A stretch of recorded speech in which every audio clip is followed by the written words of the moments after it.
Hello friends, in this video we will talk more about the fundamentals of the stocks rather than the talking about the stocks and this all things. तो आज की video में हम बात करेंगे कि हम स्टॉक को सेलेक्ट कैसे करते हैं।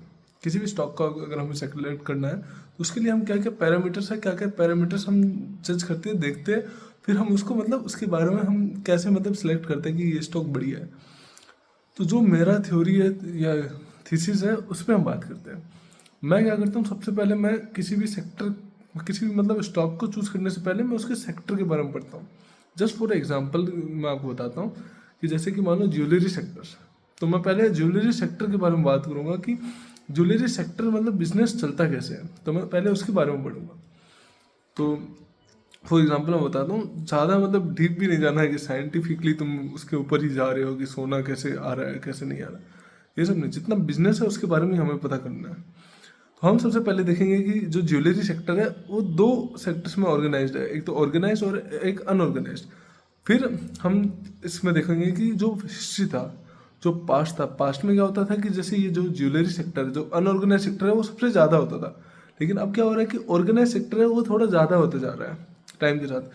तो उस टाइम शायद अनऑर्गेनाइज सेक्टर था, ज़्यादा वॉल्यूम में था, ऑर्गेनाइज सेक्टर बस सब 7-8% की वॉल्यूम में था। लेकिन आज आप देखोगे तो 40-42% आज ऑर्गेनाइज सेक्टर है और अनऑर्गेनाइज सेक्टर बहुत कम हो रहा है बिजनेस में। तो धीरे धीरे ये सेक्टर ऑर्गेनाइज की तरफ शिफ्ट होते जा रहा है। तो ये कैसे शिफ्ट होते जा रहा है, जैसे कि बहुत सारे ऑर्गेनाइज सेक्टर हो गए, जैसे कल्याण, सेंको, ब्लू स्टोन और भी काफ़ी हो गए, पीएन गडगिल, ये सब जैसे स्टॉक्स है। तो इनका, ये कंपनी कैसे काम करती है, इनका एक लोगो है कि जो भी ओल्ड गोल्ड बाई बैक इनका प्लान है।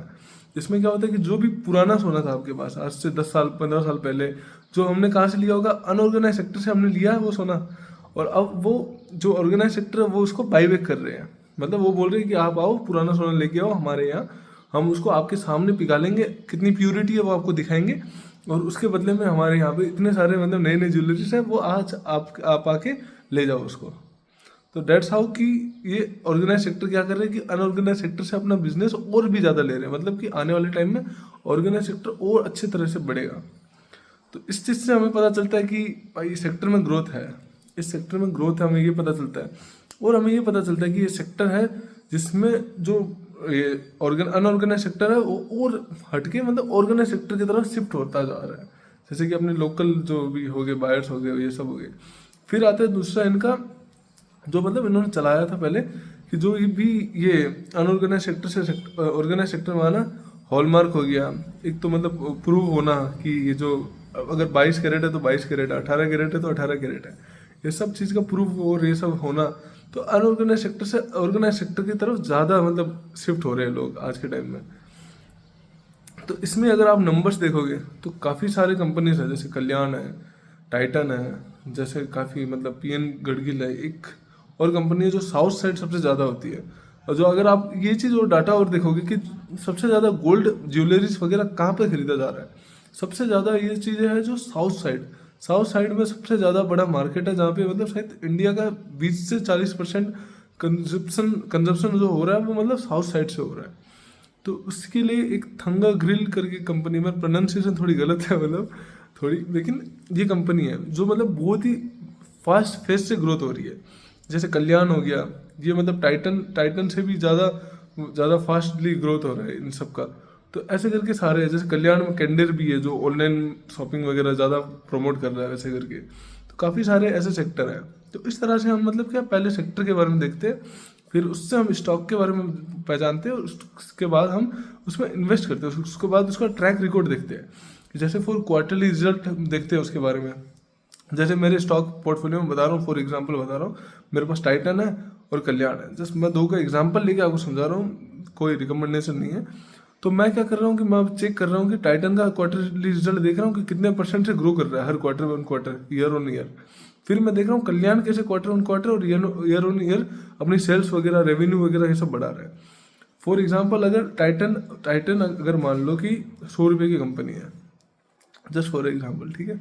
अगर टाइटन 100 रुपये की कंपनी है और कल्याण है जो 50 रुपये की कंपनी है, लेकिन धीरे धीरे क्या हो रहा है कि जो टाइटन है अपनी सेल्स मान लो कि हर महीने 10% से बढ़ा रहा है, लेकिन कल्याण क्या कर रहा है कि अपनी सेल्स है जो मतलब 30-40% से बढ़ा रहा है। तो धीरे धीरे क्या कर रहा है, कल्याण टाइटन का भी मार्केट शेयर है वो कैप्चर कर रहा है।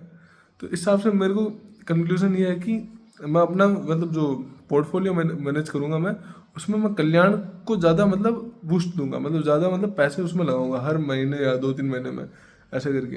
तो टाइटन में थोड़े थोड़े मतलब मैं निकालता रहूँगा। तो इस हिसाब से हम पोर्टफोलियो मैनेज करते हैं, इस हिसाब से पूरा पोर्टफोलियो हम मैनेज करते हैं और इस तरह से चीज़ें चलती है कि मेरे स्टॉक में अगर कल्याण है, इस सेक्टर में अगर मेरे को बढ़िया लग रहा है कल्याण, तो मैं कल्याण से को ज़्यादा बाई करूँगा। थंगरबिल मेरे को बढ़िया लग रहा है तो मैं उसको ज़्यादा बाई करूँगा। तो इस हिसाब से हम अपना पोर्टफोलियो स्ट्रक्चर बनाते हैं अलग अलग सेक्टर्स में भी। सेम यही चीज़ चलती है अलग अलग सेक्टर में। अब जैसे पावर सेक्टर है फॉर एग्जांपल, अगर जैसे जैसे कि मान लो पावर सेक्टर मेरे को अगर लग रहा है कि काफ़ी ज़्यादा बढ़िया है, तो मैं पहले देखूंगा कि बड़ी बड़ी पावर कंपनीज है उसमें उनका ऑर्डर बुक कितना है। अगर किसी फॉर एग्जांपल किसी भी टाटा पावर, अडानी पावर, इनमें मतलब अगर मान लो कि इनका ऑर्डर बुक धीरे धीरे बढ़ रहा है, तो मेरे को पता चल रहा है कि पावर का डिमांड बहुत ज़्यादा आ रहा है।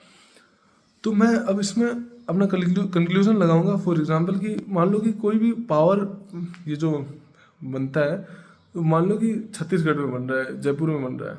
अब जयपुर से मान लो कि भाई अगर मुझे वेस्ट बंगाल भेजना है, तो मैं क्या करूँगा, वो सारे ट्रांसफॉर्मर लगाऊंगा, क्योंकि पावर को आप सीधा नहीं भेज सकते। पावर अगर हाई है तो उसको लो करना पड़ेगा, मतलब लो से हाई करना पड़ेगा, फिर ही वो ट्रांसमिट होगा।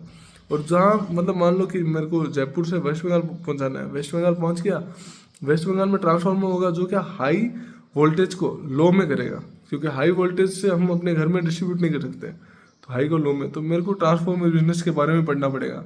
फिर जो ये केबल्स हो गए, तो अभी केबल्स वगैरह बन रहे हैं, उनके बारे में मेरे को पढ़ना पड़ेगा। फॉर एग्जांपल अगर मैं पॉलीकैब के बारे में पढ़ता हूँ, फिर केआई इंडस्ट्री के बारे में पढ़ता हूँ, फिर डायनामिक केबल्स के बारे में पढ़ता हूँ, फिर आरआर केबल्स हो गए, ऐसे करके यूनिवर्सल केबल हो गए, मतलब इतने सारे केबल्स हैं। अब मैं उनके बारे में पढ़ूंगा, उनके क्वार्टर ऑन क्वार्टर रिजल्ट मैं उनको देखूंगा कि कौन सा कंपनी सबसे ज़्यादा कर रहा है, ग्रोथ इंजन किसका सबसे बढ़िया है, कौन सबसे ज़्यादा हमें पैसा मतलब सेल्स वगैरह बहुत स्पीड से बढ़ रहा है। तो जिसका सेल स्पीड से बढ़ेगा वही पूरा मार्केट को धीरे धीरे कैप्चर करेगा, और वही उस मतलब आने वाले टाइम में उसका मार्केट कैप भी धीरे धीरे बढ़ता जाएगा। तो मैं हमेशा इस तरह से ट्रैक करता हूँ, और इस तरह से हमें मतलब बिजनेस को ट्रैक करना चाहिए, तभी हम मतलब और आगे जाके इस चीज़ों को समझते हैं। तो हमेशा जितने भी बड़े बड़े इन्वेस्टर होते हैं वो भी मतलब इस तरह से ही मतलब सेक्टर एनालाइज करते हैं, फिर उसके बाद ही उनको देखते हैं कि कौन सा मतलब सबसे बढ़िया चल रहा है, इस हिसाब से ही। तो आई होप कि ये वीडियो काफ़ी अच्छी लगी हो आपको। थोड़ी मतलब शॉर्ट वीडियो थी, लेकिन मेरे को लगता है कि मेजॉरिटी ऑफ द चीज़ें मैंने आपको समझा दी। Thank you gas.